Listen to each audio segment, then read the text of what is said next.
Assalomu alaykum. Svetопрозрачный fasad konstruksiyasidagi eng muhim komponentlardan biri stiklopaketlar haqida gaplashamiz.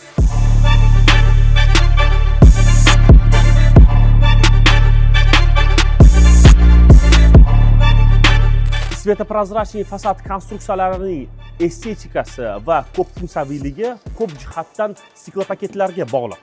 Stiklopaketlar bino fasadining nafaqat tashqi ko'rinishiga joziba beradi, balki ichki muhitga, iqlimga, energiya samaradorlikka va albatta tovush, zvukizolyatsiyani ta'minlashda muhim ahamiyat kasb etadi. Faqat siz bilishingiz kerak bo'lgan bir nuqta bor. Qo'shoynalar ishlab chiqaruvchisi va xom ashyo ishlab chiqaruvchisi bu sohada alohida. Ya'ni siz va biz arxitektura uchun mo'ljallagan oynamizni ishlab chiqaruvchisi alohida kompaniya, ularni qo'shoyna holiga keltirish va ya'ni stiklopaket holiga keltirish alohida kompaniyaning zimmasiga tushadi.